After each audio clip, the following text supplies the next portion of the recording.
Hello friends, നമസ്കാരം. പുതിയൊരു വീഡിയോയിലേക്ക് എല്ലാവർക്കും സ്വാഗതം.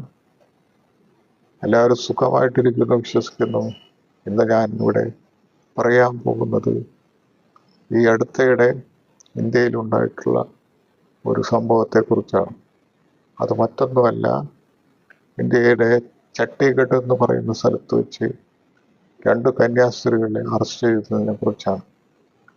അതിപ്പോൾ ലോകത്താകമാനം ഇന്ത്യയിലെല്ലായിടത്തും പ്രതിഷേധത്തിന് അർഹമായി ആളിക്കത്തുകയാണ്. എന്തിനു വേണ്ടിയാണിത്? ഇന്ത്യയിലുള്ള സമാധാനമായ ഒരു അന്തരീക്ഷത്തെ തകർത്തുകൊണ്ട് ഇങ്ങനെ ഒരു പ്രവർത്തനത്തിൽ ഏർപ്പെടുത്തുന്നത്. ഒരു കൂട്ടം ആളുകൾ ലോകത്തെക്കുറിച്ചറിയാത്ത, ലോകം എങ്ങനെയുള്ളതാണെന്ന് കുറിച്ചറിയാത്ത, ഇന്ത്യൻ സമൂഹം എങ്ങനെയുള്ളതാണെന്ന് അറിയാത്ത ഒരു കൂട്ടം ആളുകൾ തടുക്കുന്ന വൃത്തിഹീനമായ ഒരു പ്രവൃത്തിയാണിത്. അത് തടയാനുള്ള നടപടികൾ സ്വീകരിച്ചിട്ടില്ലെങ്കിൽ ഇന്ത്യ തീർച്ചയായും ലോകരാജ്യങ്ങളിൽ നിന്ന് ഒറ്റപ്പെട്ട് ജീവിക്കേണ്ടി വരും. നമുക്കറിയാം, ഇന്ത്യയിൽ ഇപ്പോഴും ഉത്തരേന്ത്യൻ സംസ്ഥാനങ്ങളിൽ നിലനിൽക്കുന്ന അയിത്തവും അനാചാരങ്ങളും അത് ഇപ്പോഴും അങ്ങനെ തന്നെ നിലനിൽക്കുകയാണ്. സ്വാതന്ത്ര്യം നേടി ഇത്രയും കാലമായിട്ടും അവിടെ നിലനിൽക്കുന്ന ഈ അനാചാരങ്ങൾ അവസാനിപ്പിച്ചില്ലെങ്കിൽ ഇത്തരം പ്രവർത്തനങ്ങൾ വീണ്ടും ഉണ്ടാകും. അവിടെ ഒരു വിഭാഗം പാർശ്വവൽക്കരിക്കപ്പെട്ട സമൂഹം പിറന്ന നാടിൽ സ്വതന്ത്രമായി ജീവിക്കാനോ നല്ല വസ്ത്രങ്ങൾ അണിഞ്ഞ് ജീവിക്കാനോ സ്കൂളുകളിൽ നല്ല വിദ്യാഭ്യാസം ലഭിക്കാനോ സാധ്യതയില്ലാത്ത അവഗണിക്കപ്പെട്ട ഒരു സമൂഹം ഉള്ളിടത്തോളം കാലം ഇങ്ങനെയുള്ള സംഭവങ്ങൾ ഉണ്ടാകും. അത് എങ്ങനെയാണോ അവസാനിപ്പിക്കേണ്ടത് അങ്ങനെയുള്ള ഒരു നടപടികൾ ഈ സമൂഹത്തിൽ ഉണ്ടായില്ലെങ്കിൽ ഇത് ഇനിയും തുടർന്നുകൊണ്ടിരിക്കും.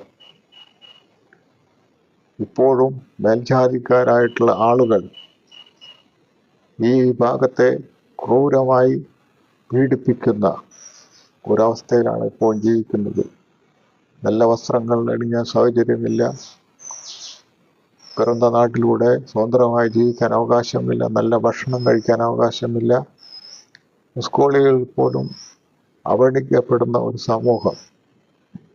ആ സമൂഹത്തെ എങ്ങനെ ഉയർത്തിക്കൊണ്ടുവരാം, എങ്ങനെയാണ് ജനസമൂഹത്തിൽ മുന്നിൽ നിർത്തിക്കൊണ്ട് അവരെ പ്രവർത്തിക്കാൻ ഉത്സാഹഭരിതരാക്കുക എന്ന നടപടികൾ സ്വീകരിക്കാതെ ഈ പ്രശ്നങ്ങളൊന്നും അവസാനിക്കില്ല. അപ്പോൾ ഇങ്ങനെ പട്ടിണിയും ദാരിദ്ര്യവും മറ്റും അനുഭവിക്കുന്ന ഈ സമൂഹം, അവർക്ക് ഒരു മോചനം എവിടെയാണ് കിട്ടുന്നത്? ആ മേഖലയിലേക്ക് അവർ പോകാൻ തീർച്ചയായും നിർബന്ധിതരാകും.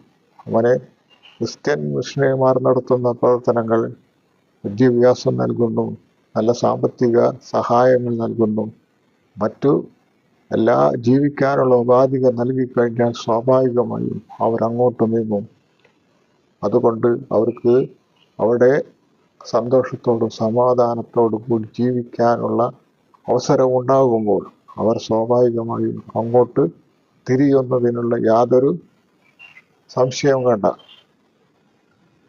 അപ്പോൾ ഈ നികൃഷ്ടരായ ഈ മനുഷ്യർ, ഒരു വിഭാഗം മേൽജാതിക്കാരായ ആളുകൾ നടത്തുന്ന ഈ പ്രവർത്തനം അവരെ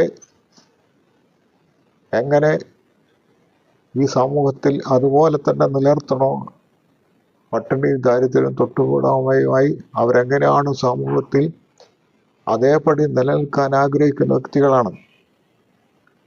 അതുകൊണ്ട് തന്നെ ഇത് നിയമം മൂലവും മറ്റു മാർഗങ്ങളിലൂടെ നിരോധിച്ചില്ലെങ്കിൽ അത് ഇങ്ങനെയുള്ള പ്രവർത്തനങ്ങൾ അനുഭവിക്കേണ്ടി വരും. ആദ്യം ചെയ്യേണ്ടത് ഇങ്ങനെയുള്ള അന്തരീക്ഷത്തെ ഇല്ലാതാക്കുകയാണ്. അത് അങ്ങനെ ഉണ്ടെങ്കിൽ മാത്രമാണ് ഈ സമൂഹം ഉയർന്ന് എണീൽക്കാൻ സാധ്യതയുള്ളൂ. ഇപ്പോൾ തന്നെ ലോകരാഷ്ട്രങ്ങളിടയിൽ ഇന്ത്യ ഒറ്റപ്പെടാൻ സാധ്യത കാണുന്നു. നമുക്കറിയാം, അമേരിക്കയുടെ പ്രസിഡന്റായ ഡൊണാൾഡ് ട്രംപ് അടുത്തിടെ പ്രസ്താവിച്ചു, മൈക്രോസോഫ്റ്റ് അതുപോലെ തന്നെ ഗൂഗിളിലും ഒക്കെ തന്നെ ഇന്ത്യയുടെ IT വിദഗ്ധർക്ക് ജോലി കൊടുക്കരുതെന്ന് അദ്ദേഹം പ്രഖ്യാപിച്ചു. അതുപോലെ തന്നെ ഒരു അമേരിക്കൻ സെനറ്റർ പറഞ്ഞു, അമേരിക്കയുടെ താല്പര്യങ്ങൾക്ക് വിധേയമായി അവർ സാമ്പത്തികമായ ചട്ടക്കൂട് ക്രമീകരിച്ചില്ലെങ്കിൽ ഇന്ത്യയെ സാമ്പത്തികമായി ഞെക്കിക്കൊല്ലുമെന്ന് അദ്ദേഹം പ്രഖ്യാപിച്ചു.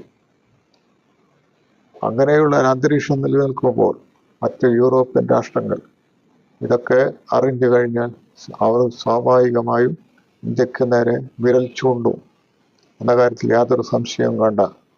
ഇന്ത്യക്ക് ശത്രുക്കളായ രാജ്യങ്ങൾ ചൈന, പാകിസ്ഥാൻ പോലുള്ള രാജ്യങ്ങൾ ഇന്ത്യയുടെ അധപ്പതനം കാണാൻ ആഗ്രഹിക്കുന്ന ഒരു രാജ്യങ്ങളാണ്.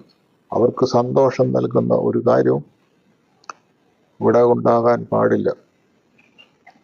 അതുകൊണ്ട് ഈ നടപടികൾ അവസാനിപ്പിച്ചില്ലെങ്കിൽ ഇന്ത്യ വളരെയധികം വില കൊടുക്കേണ്ടി വരും. എല്ലാ മനുഷ്യർക്കും ജീവിക്കാനുള്ള അവകാശങ്ങൾ കൊടുക്കണം, അവരും മനുഷ്യരാണ് എന്നുള്ള ഒരു ചിന്തയിലേക്ക് നമ്മൾ വരണം. അങ്ങനെ ഈ ഭാഗത്തെ കൈപിടിച്ച് ഉയർത്തിക്കൊണ്ട് സമൂഹത്തിൻ്റെ മധ്യത്തിലേക്ക് കൊണ്ടുവരാനുള്ള നടപടികൾ സ്വീകരിക്കണം. അതുകൊണ്ട് തന്നെ ഇങ്ങനെയുള്ള പ്രവർത്തനങ്ങളിൽ ഏർപ്പെടുന്ന ജനങ്ങളെ പിന്തിരിപ്പിക്കാനുള്ള നടപടികൾ സ്വീകരിക്കണം. അല്ലെങ്കിൽ ഇന്ത്യക്ക് വളരെയധികം കോട്ടങ്ങൾ സംഭവിക്കും. ഇന്ത്യ എന്ന രാഷ്ട്രം ഒറ്റയ്ക്കല്ല ഇത്രയും അധികം സാമ്പത്തികമായി മുന്നോട്ട് പോയിക്കൊണ്ടിരിക്കുന്നത്.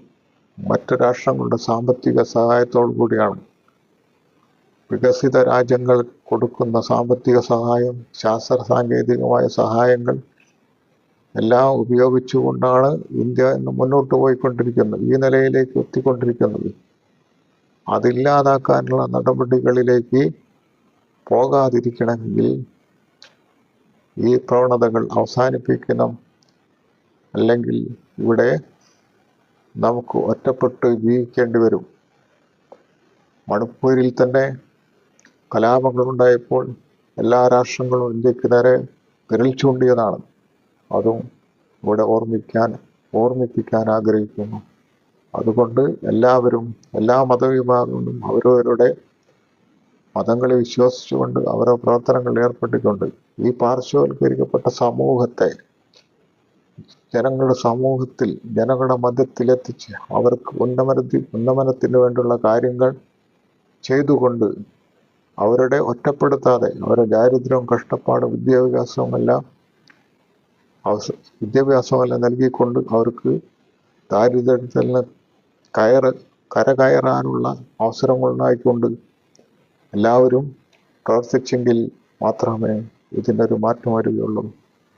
അതുകൊണ്ട് പ്രിയപ്പെട്ട സുഹൃത്തുക്കളെ, എനിക്ക് പറയാനുള്ളത് ഈ ജാതി വിവേചനം കാര്യങ്ങളൊക്കെ അവസാനിപ്പിച്ചുകൊണ്ട് എല്ലാവരും ഒരേ മനുഷ്യരായി ജീവിക്കാനുള്ള പ്രവർത്തനങ്ങളിൽ ഏർപ്പെട്ടില്ലെങ്കിൽ മാത്രമേ നമുക്ക് ഇവിടെ എല്ലാവർക്കും നേട്ടങ്ങൾ ഉണ്ടാവുകയുള്ളൂ. എല്ലാ സമൂഹങ്ങളും സന്തോഷത്തോടെ ജീവിക്കാൻ കഴിയുകയുള്ളൂ.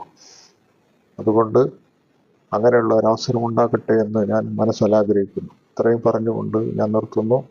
നന്ദി, നമസ്കാരം. എൻ്റെ ഈ ചാനൽ സബ്സ്ക്രൈബ് ചെയ്യുക. ഈ വീഡിയോ ഇഷ്ടപ്പെട്ടെങ്കിൽ ലൈക്ക് ചെയ്യുക, ഷെയർ ചെയ്യുക. വീണ്ടും അടുത്തൊരു വീഡിയോയിൽ കാണാം. നന്ദി, നമസ്കാരം.